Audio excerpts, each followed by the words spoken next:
2-4 دن پہلے ایک صاحب نے مجھے کہا کہ میرا بیٹا وراثت مانگ رہا ہے. میں نے کہا کس بات کی, آپ تو زندہ ہیں, آپ کا ہے سب کچھ.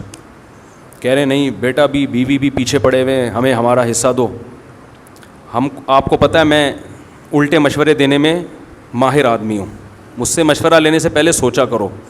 بیٹا باپ سے کیا مانگ رہا ہے؟ حصہ. اور بیگم بھی مانگ رہی ہے, بوڑھا ہو گیا نا, چھوڑ لیا اس کو, اب جاب لیس بھی ہو گیا, وہ جو عیاشیاں کرائیں تھیں, گاڑیاں بھی, اتنا مالدار آدمی, سب کچھ دے دیا, اب دولت پہ نظر. میں نے کہا پہلی فرصت الٹے مشورے, پہلی فرصت میں اس گھر کو بیچو, ساری دولت لے کے اسلام آباد شفٹ ہو جاؤ. صحیح ہے نا, ساری دولت لے کے. کہہ رہے ہیں یار وہ بیٹا وہ, میں نے کہا ایسے نالائق بیٹے کا کیا کرنا ہے یار, جو بڑھاپے میں باپ کو خوشی دینے کے بجائے, بیٹا تو وہ ہوتا ہے جو کہے ابا یہ بھی آپ کا اور میں جو کماؤں گا وہ بھی آپ کا. ہم نے ایسے نیک اولادیں بھی دیکھی ہیں, جب جاب لگی ہے تو ابا کے ہاتھ میں لا کے تنخواہ پکڑا دی ہے کہ ابا یہ آپ کی وجہ سے, آپ نے پڑھایا, آپ نے ہم پہ خرچ کیا, یہ چھت آپ نے دی, میری ماں کو تحفظ آپ نے دیا, جس کی وجہ سے اس نے عزت سے مجھے پالا ہے, مجھے نہیں چاہیے پیسہ, یہ سب کس کا ہے؟ آپ کا ہے, یہ آپ ہمارا نہیں ہے. یہ ہمارے شیخ حضرت مفتی رشید احمد صاحب کے والد نے زندگی میں وراثت تقسیم کر دی, اور بہت بڑی وراثت تھی, بہت لینڈ لارڈ تھے, بڑے مالدار تھے, سارے بیٹوں کو پلاٹ دے دیے, جاگیریں دے دی, زندگی میں تقسیم کر دی کہ بھائی میں آرام سے دنیا سے جاؤں گا. 80 سال ان کی عمر تھی, اتفاق سے انہوں نے ایک اور نکاح کر لیا. 80 سال کی عمر میں, بولو بھائی, ایک اور نکاح کر لیا. اللہ کی قدرت, اس سے اولاد پیدا ہو گئی, بیٹا ہو گیا اس سے. تو اب ان کو خیال آیا کہ اس بیچارے کا تو کچھ بچا ہی نہیں ہے, تو سب تو میں بانٹ چکا ہوں. سب بیٹوں کو بیٹیوں کو بلایا کہ بھائی دیکھو میں دوبارہ سے تقسیم کرنا چاہتا ہوں, جس کو میں نے ہینڈ اوور کیا ہے اپنی خوشی سے مجھے جو واپس کرنا چاہے. حضرت فرماتے ہیں ہم نے کہا اپنے والد سے کہ یہ جو آپ کہہ رہے ہیں نا کہ اپنا مال, جو اپنے پلاٹ واپس کر دو, یہ ہمارے اپنے نہیں ہیں. فرمایا ہمیں اس کو اپنا کہتے ہوئے شرم آ رہی ہے, ہمارا تو ایک قطرہ نہیں, ایک پیسہ ہم اس زمین پہ خرچ نہیں, یہ تو سب آپ کا ہے.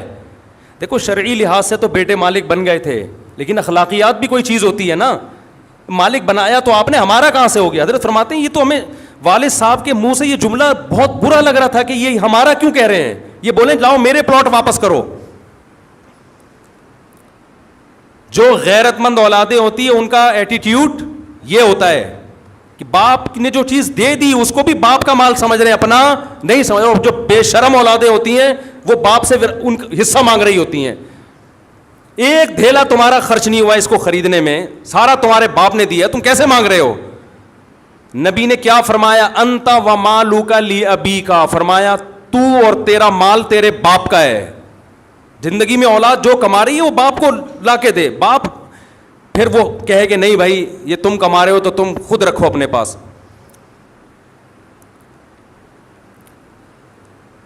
تو وہ ابا کہنے لگے کہ جو بیٹا ہے نا وہ یوں کر رہا ہے, تنگ کر کے رکھا ہوا ہے اور ایسے کر رہا ہے. میں نے کہا آپ نے کیوں فری کرایا ہوا اتنا؟ ہم جب NCC کی ٹریننگ ہوتی ہے نا, وہ کالجز میں پہلے ہوتی تھی, تو وہ اس ٹریننگ کے دوران ایک بچہ کہہ رہا ہے دوسرے طالب علم کو, کالج لائف کی بات کر رہا ہوں, کہہ رہا ہے کہ یار یہ ابا جو ہے نا, میرے ابا جب بھی میں باہر سے آتا ہوں پوچھتے ہیں کہاں سے آ رہا ہے, کدھر جا رہا ہے. تو دوسرا جواب میں کہتا ہے یہ اسٹائل دیکھیں کہ تو نے ایسے ابا پالے ہوئے کیوں ہیں, یہ بدتمیزی والا لہجہ. تو میں ایسے باپ کو کہتا ہوں تم نے ایسی اولادیں پالی ہوئی کیوں ہیں, سمجھتے ہو؟ ان کو بولیں بھائی ان لوگوں کا یہ علاج ہے, یہ سمجھانے سے سمجھ میں آنے والی قوم نہیں ہے. بولے چل نکل پتلی گلی سے, دفعہ یہاں سے, تیرا مال جمع کرا دو ٹرسٹ میں سارے ٹھیک ہے نا. مرنے سے پہلے وصیت تو 1/3 سے زیادہ میں نہیں ہوتی, سارا دے کے چلے جاؤ. ایسے لوگ بھی ہیں جب اولادوں نے تنگ کیا نا, پورا کسی ٹرسٹ کو زندگی میں ہینڈ اوور کر دیا, انہوں نے ان کم بختوں کو نہیں دوں گا. ہمارے محلے میں ایک ڈاکٹر صاحب تھے, ان کا یہی حساب تھا, اولادیں چڑھ گئیں ان کے اوپر, یہ دو یہ دو یہ دو. انہوں نے کیا کیا, سارا کسی زندگی میں ٹرسٹ کو دے دیا, وہ ٹھینگے لے کے گھوم رہے. میں نے کہا بہت اچھا ہوا ان کم بختوں کے ساتھ. کیا ہو گیا؟ ہاں کسی اور کو دینا زندگی میں صحیح ہے, لیکن عام حالات میں صحیح نہیں ہے. نبی صلی اللہ علیہ وسلم نے فرمایا اپنی اولاد کو اس حال میں چھوڑ کے جاؤ کہ لوگوں کے سامنے بھیک مانگیں, یہ اچھا کام نہیں ہے. نارمل تو ایسا ہی ہے, لیکن میں لالچی اولاد کی بات کر رہا ہوں جو باپ کو ٹارچر کر رہے ہیں, بجائے اس کے کہ بڑھاپے میں باپ کو کھلائیں لا کے, الٹا اس سے مانگ رہے ہیں. نچوڑ لیتے ہیں نا جوانی میں, تو سب نچوڑ کے آخر میں بیچارہ وہ ٹیشو پیپر کی طرح ایسے باپ بھی ہم نے دیکھے ہیں پڑے ہوئے کمرے میں روتے رہتے ہیں, کہہ رہے ہیں اس گھر میں کوئی مجھ سے عزت سے بات نہیں کرتا.